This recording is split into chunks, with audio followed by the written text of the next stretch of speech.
warahmatullahi wabarakatuh. Alhamdulillahi rabbil alamin. Wassalatu wassalam ala asyrafil anbiya'i wal mursalin wa ala alihi wa sahbihi ajma'in. Subhanaka la ilma lana illa ma 'allamtana innaka antal alimul hakim.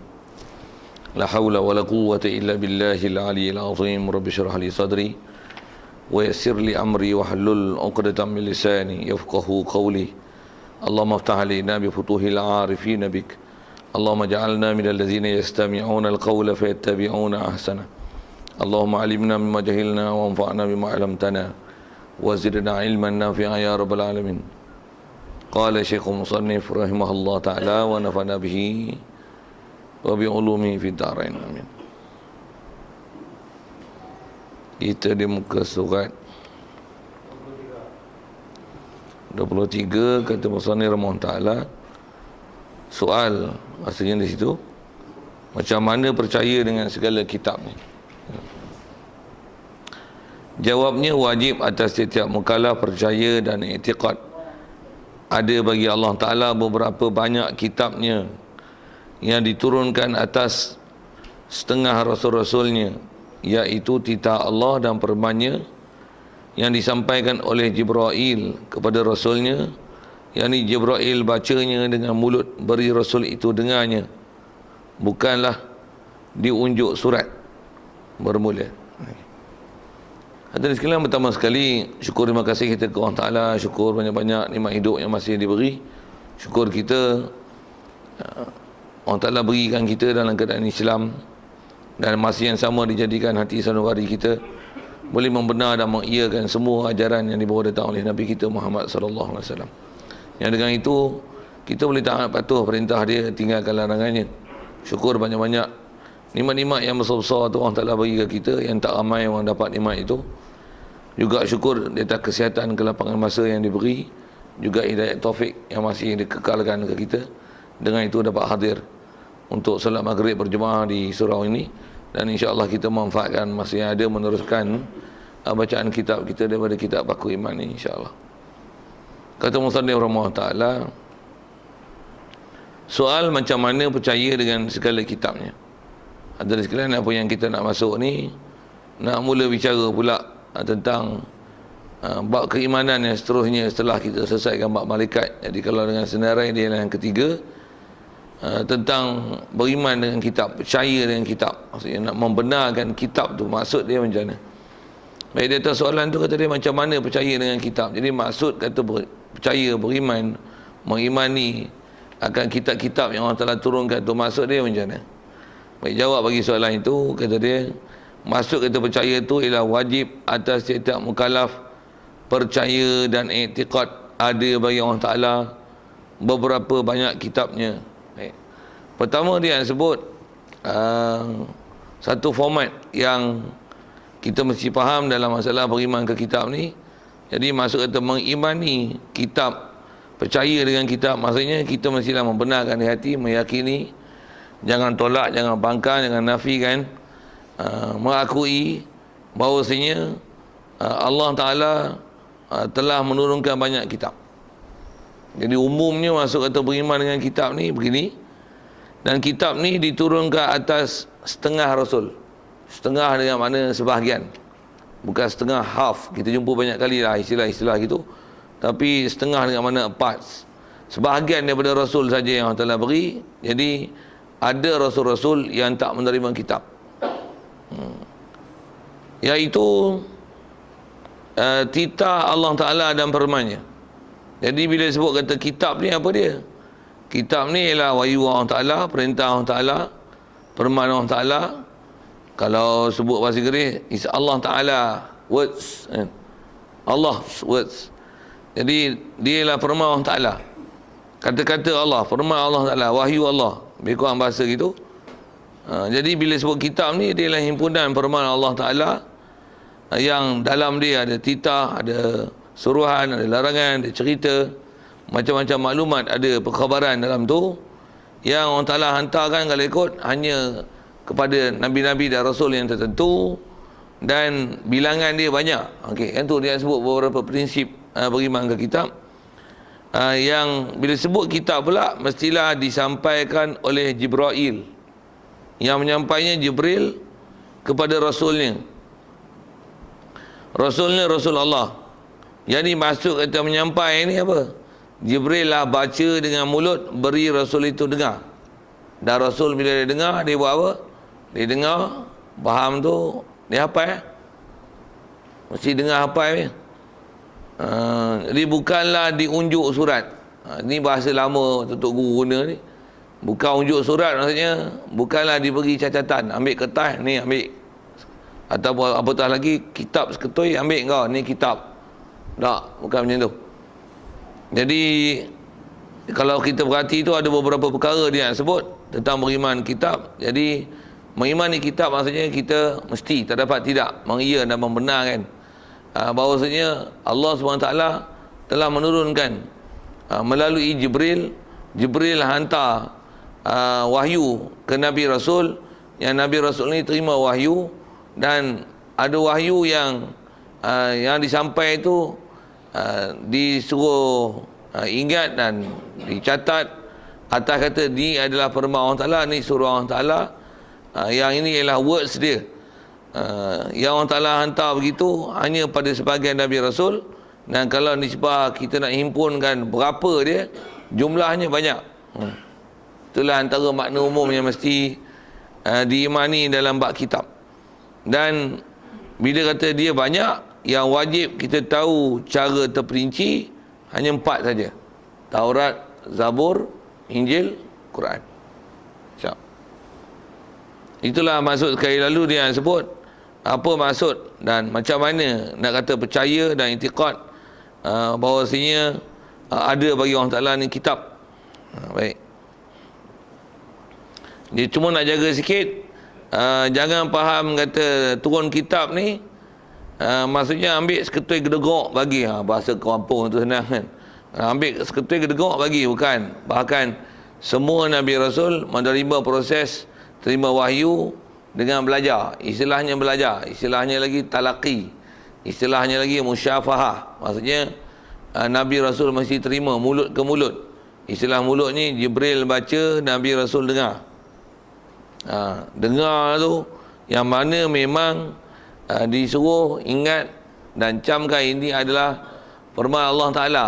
Itu firman Allah Ta'ala lah.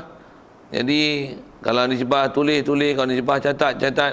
Cuma kat Nabi kita Muhammad sallallahu alaihi wasallam dia tak ada keupayaan menulis dan mencatat. Semuanya memang dia hafal. Dia hafal dan nanti yang akan menulis bukan dia, tapi yang menulis adalah para sahabat dia. Dan kalau kita belajar bab sirah, Rasulullah memang ada 4 orang juru tulis yang pakar buat menulis ni, yang menjadi pencatat kepada wahyu yang diturunkan kepada Nabi kita Muhammad sallallahu alaihi wasallam itu. Baik, itu nisbah ke Rasulullah, khas kat dia macam itulah. Macam mana pun dari segi proses menerima kitab, bukan ambil kitab kergok bagi, tapi prosesnya dibaca, didengar, faham, ingat. Itulah. Jadi kita wajib beriman keadaan kitab macam tu. Yang anda agak besarnya nak sebut situ ialah tentang bilangan lah. Kitab ni bilangannya banyak. Macam mana kalau kita belajar bab Rasul, Nabi Rasul ni ada sebahagiannya orang Ta'ala tak cerita kat kita. Jadi kitab pun ada sebahagiannya orang Ta'ala tak cerita kat kita. Tapi yang wajib diimani, yang mesti tahu dengan tafsil adalah 4 saja: Taurat, Zabur, Injil, Quran. Hatta yang apa yang diistilahkan sebagai suhuf, itu pun kalau ikut kaedah Ahli Sunnah wal Jamaah, itu tak wajib diketahui dengan detail. Pasal apa tak wajib ketahui dengan detail? Pasal tidak ada penjelasan daripada nas syarak tentang berapa ramai Nabi Rasul yang sebenarnya menerima suhuf dan berapa angka yang tepat untuk disebut. Dan dengan angka itu wajib i'tiqad, wajib dipegangi. Inilah angka suhuf-suhufnya. Mengikut kaedah Ahli Sunnah wal Jamaah yang masyhur yang disebut oleh ulama, dia kata yang wajib tahu dengan tafsil hanya 4 saja. Jadi maksudnya yang lain tu tak tahu, dia tak memudaratkan akidah. Tapi kalau tahu, boleh faham, reti, boleh beza kitab, suhuf, Waktu antaranya suhuf Ibrahim, Musa, advance pula faham ayat Quran, suhufi Ibrahim wa Musa, atau seumpama itu. Tu maksudnya ada keterampilan ilmu lah, tentu lah sikit. Macam mana pun jahil-jahil berdengung, umum Quran ni, umum kitab mesti faham gini. Allah Ta'ala hantar kitab banyak, yang kita wajib tahu cara tafsir 4. Tahu pun, tahu nama, apa diturunkan pada siapa, dan bahasa yang digunakan. Itu je. Nisbah nak bagi sah iman, asasnya apa, kita main topiknya bagi bahasa itu. Yang akidah yang jadi tunggak asal pada kitab, mesti dengan akidahnya itu. Kalau kita panjangkan sikit, khususnya Quran, pasal dia ada beberapa istimewa yang tak dapat pada kitab-kitab lain. Antaranya Quran bila turun, dia memansuhkan semua kitab-kitab lalu. Satu khas kena beriman kat Quran. Maksudnya datangnya Quran, Injil ke, Taurat ke, Zabur ke, tak pakai lah. Istilahnya mansuh. Dia tetap kalamullah, dia tetap wahyu Allah.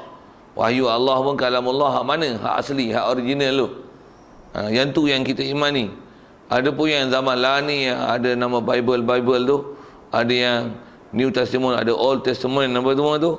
Yang tu adalah yang telah diubah suai, yang telah diubah, dan tak ada jaminan mereka tu menakalkan benda yang betul. Pula tu memang kalau kita perhati pun, memang dalam tu macam-macam, dan macam-macam ada boleh jadinya yang tu adalah firman Tuhan, boleh, dan ada di antaranya memang perkataan tu perkataan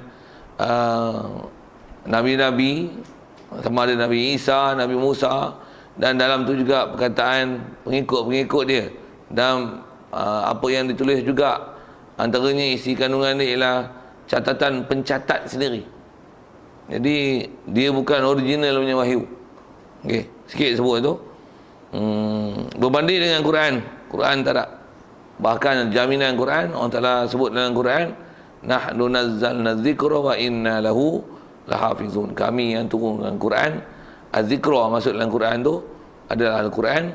Kami yang turunkan az-zikra, wa nahnu lahu hafizun. Kami lah, Allah Ta'ala jamin kan itu, wa nahnu lahu hafizun, wa nahnu hafizuna lah.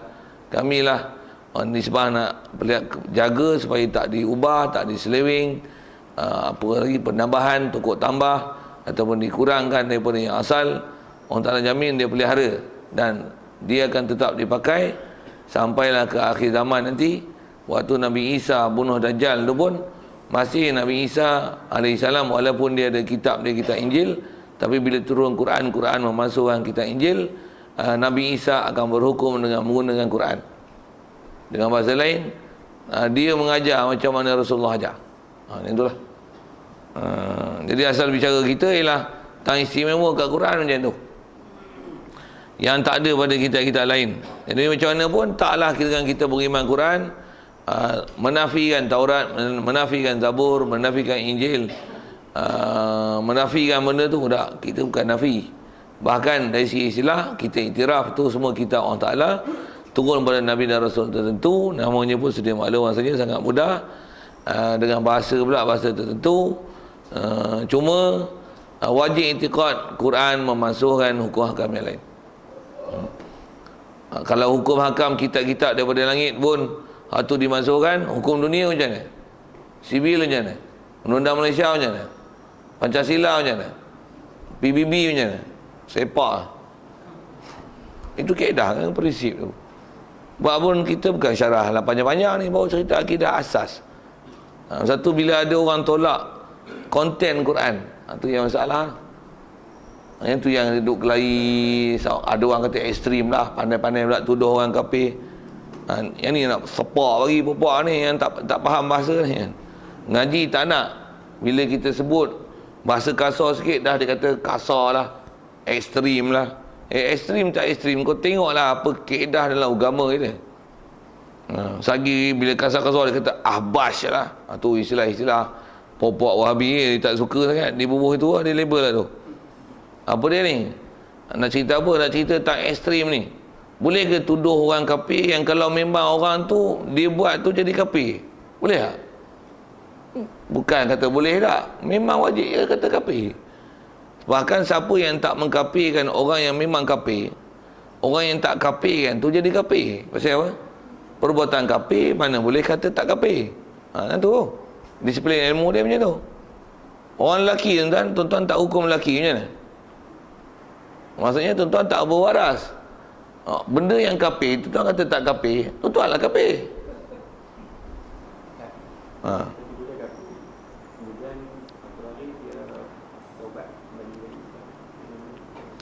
Dia taubat selepas daripada itu. Keadaan dia bila kita dituduh dia kafir itu, kita cakap tu pada masa dia bercakap, masa keadaan dia masa tu. Jadi selepas tu dia taubat, habis lah. Tak ada lah. Kita pun cakap tak ada lah. Jadi kita bercakap pun di atas kondisi dia yang pada ketika itu, hal itu. Jadi asal bicara kita tentulah orang yang memang kafir memang kena kata kafir. Nak sebut tang sepadan tu. Jadi asal nak bicaranya tak ekstrim ke? Tak. Itu bukan istilah ekstrim, bahkan itu adalah ketegasan syarak. Itulah ketegasan syarak yang Quran sendiri, yang kita baca selalu ayat-ayat Quran yang menggunakan perkataan terus kafir tu Allah Ta'ala panggil apa kat puak kafir yang tak beriman pada Allah Ta'ala? Qul, katakan ya Rasulullah Muhammad, kata perkataan ni kat puak ni, ayyuhal kafirun, oi kafir. Puak yang kafir memang kena kata kafir. Dia tak ada istilah kompromi dan lemah lembut itu. Kafir kena kata kafir. La abudu ma ta'budun. Apatah lagi benda tu tegas dalam bab akidah. Engkau nak kata ekstrim, engkau melampau kan? Tak ada toleran kan? Toleran apa?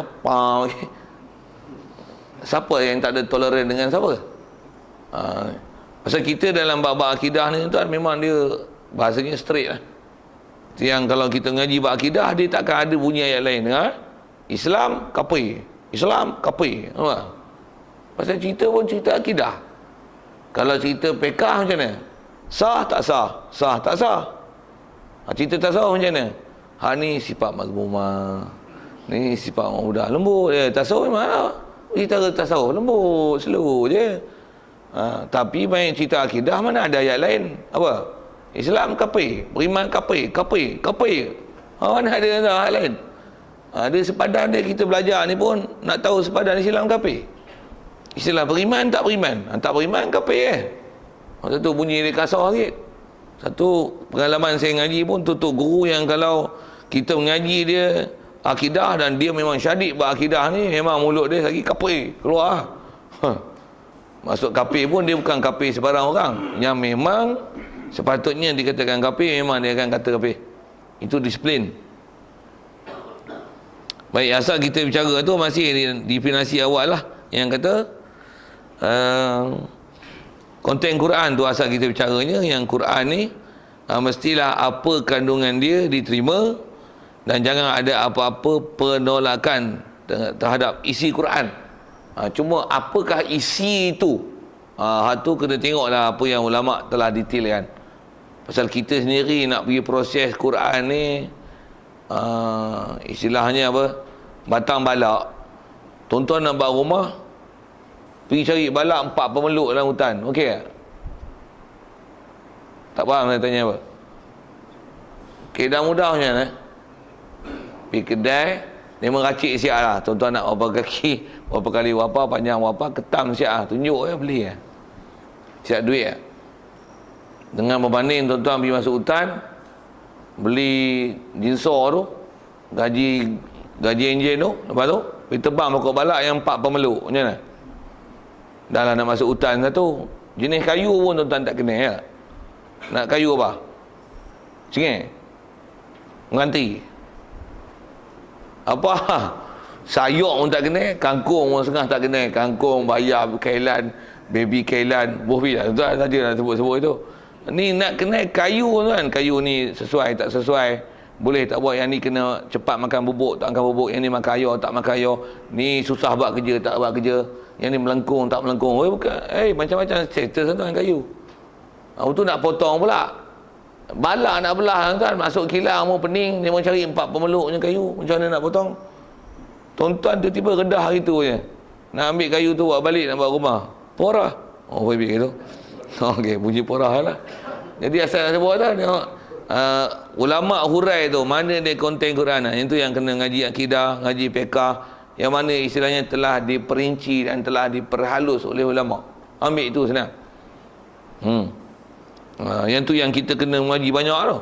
Satu kalau ada orang kata apa duk gaduh ngaji kita kecil ni, ambil Quran baca sudah terus direct Quran nanti saat takut tak larat kot, nak baca pun tak apa nak boleh, tambah nak ambil faham sikit-sikit isu-isu tuan-tuan.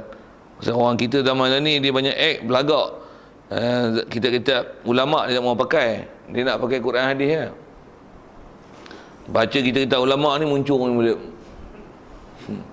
Pasal apa? Ini kita tak ada sandaran. Macam dia tu ambil Quran yang dia syarah sendiri, macam dia pula ada sandaran besar pula. Yang ulama yang pakar-pakar dia tak mau pakai. Sikit buat misal lagi tuan-tuan, tang kata kena ambil apa yang ulama yang pakar-pakar tu syarah. Asal nak sebut tang apa konten Quran itu, yang mana yang disepakati ulama, yang ni benda dasar, yang ni tak boleh tolak, ni nasih, ni mansuh, ni ada khilaf, ni tak ada khilaf. Kena tengok uraian ulama muktabar.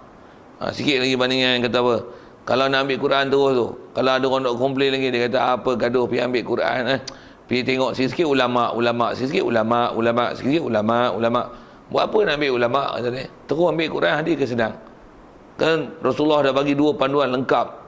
Kenapa nak gaduh pergi ambil ulama jadi Syafi'i, Hanafi, Maliki, Hambali. Duk ingat ulama. Tengok Quran hadis terus. Macam mana nak kelahi kan? Setengah-setengah zaman lah ni pun ada mesej kita terima, Facebook lah, WhatsApp lah, apalah macam-macam nama kan. Ada yang dia orang nak share, dia orang kata macam ni kan. Tutup guru dulu kadang-kadang dia bagi jawapan mudah. Buat misal macam ni tuan-tuan, kalau saya jamu tuan-tuan pergi rumah saya bagi sejak air bulan cawan, tuan-tuan nak minum macam mana? Tolong jawab sikit boleh tak? Tuang dalam cawan buat apa tuang dalam cawan? Minum lanjak terus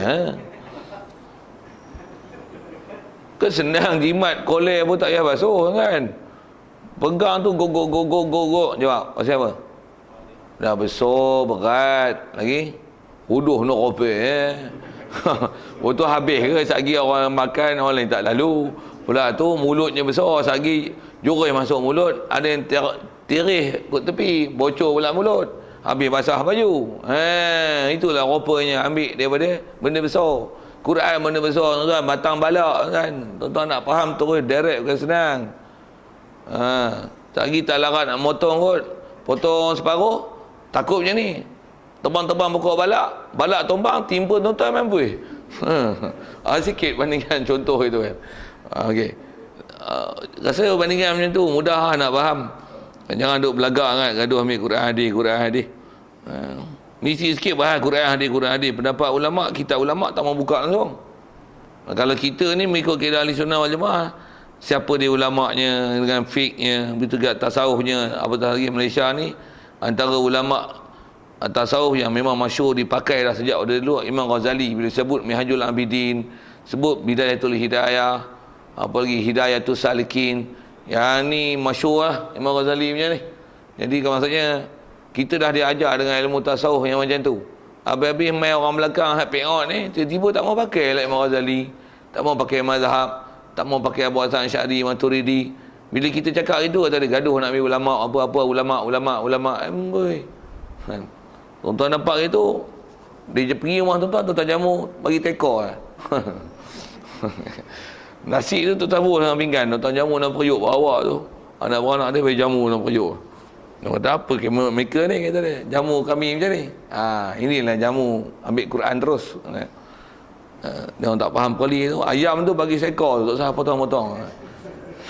Bagi kokok tu. Sikitlah lawak-lawak tu sambil-sambil supaya mudah faham. Ini Arab panggil Dorbul Amsal. Maksudnya satu perbandingan mudah.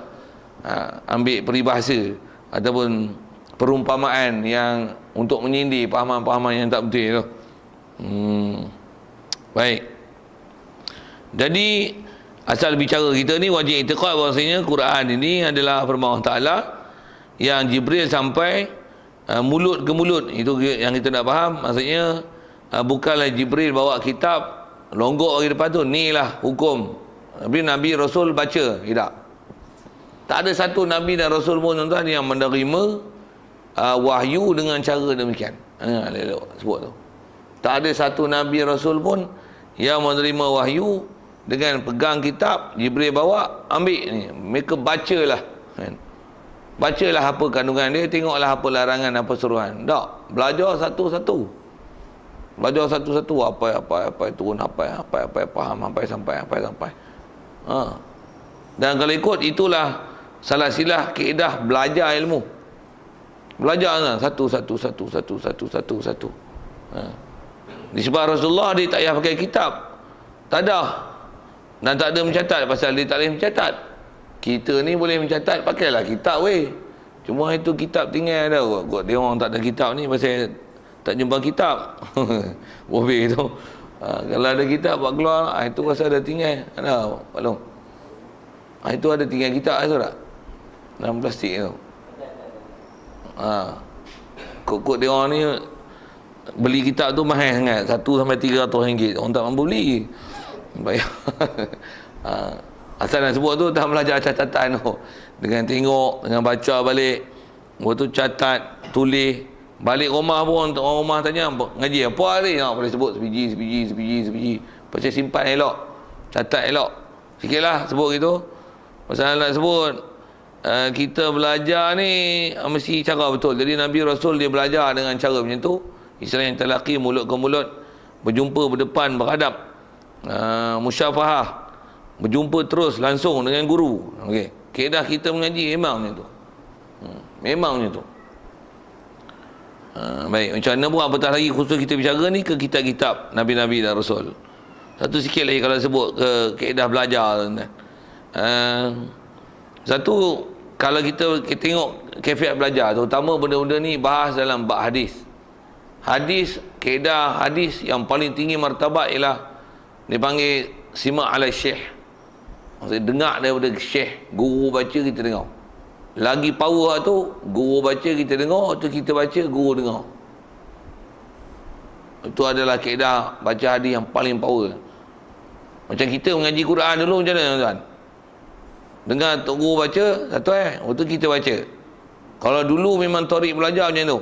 Kalau baca-baca kita pandai, boleh alih. Macam mana? Tok guru baca dulu. Dia baca, kita ikut. Dia baca, kita ikut. Itu maksudnya rasmi alih tu. Betul tuan-tuan? Betul? Kau tuan-tuan tak biasa ngaji Quran dulu, saya tak tahu. I'm sorry kalau saya sebut ni, saya buat bahasa kasar tuan. Memang kita mengaji dulu dengan tarik belajar macam tu. Betul tak dulu? Kalau kita baca boleh alih. Dia tak kata macam ni. Esok alih. Tak kan? Dengar saya sebut. Tak. Dia orang tak ajar tu. Dia ajar macam mana? Dengar. Okey. Kalau satu salah, dua salah. Okey. Buka sebelah. Pergi dia baca. Dia baca pun terbalik. Dia tengok belah ni. Kita baca tengok belah ni. Champion tak champion dia. Dia tengok terbalik. Tuan-tuan dia boleh baca betul. Kita duk tengok betul pun baca terbalik. Okey. Sebut filah macam tu kan. Pasal kita betul, kita belajar dulu macam tu betul tak? Zaman ni dak kan. Tengok cara belajar tu pun beza. Saya nak cerita apa ni? Dia baca dulu, tu kita ikut. Tu pun dia baca, kita ikut dia. Kena jekah dulu. Bagi aku habis dulu. Baru ikut. Aku berhenti tang mana hang berhenti tu. Baru hang baca. Tengoklah kalau cara Kedah bahasa Kedah kan. Perak cara Perak lah. Kalau ngaji Kuala Lumpur, bunyi Kuala Lumpur lah sikit. Saya baca di mana saya berhenti, awak ikut saya. Bunyi KL lah sikit, KL. Kalau Perak bunyi kan, mikir teman baca dulu, mikir ikut belakang. Jangan ikut teman baca. Nanti mikir tak boleh nak dengar teman baca apa. Dengar dulu. Itu. Fa iza qara'nahu fattabi' Qur'ana. Tu prinsip dia. Baca, dengar, baru kau baca. Jadi mula aku baca, kau dengar. Untuk kau baca, aku dengar. Itu prinsip dia. Rasul-Rasul Nabi terima wahyu itu kan? Jadi asal nak cerita apa? Itu kaedah kita belajar Quran dan kaedah tutup guru dulu tuan-tuan. Kalau kami lah ngaji, kalau pondok ni memang macam tu. Tok guru baca kitab, dia suruh ngapai apa-apa. Tambah kalau guru dulu, kalau prinsip dia ngapai ni memang Dia baca dulu, kita dengar, dia catat, tulis. Sagi esok kita baca, hafal, baca depan dia. Kalau dulunya prinsip belajar tu memang macam tu. Memang macam tu. Lah ni tak ada lah. Susah nak cari itu. Ada pun, Alih, baca.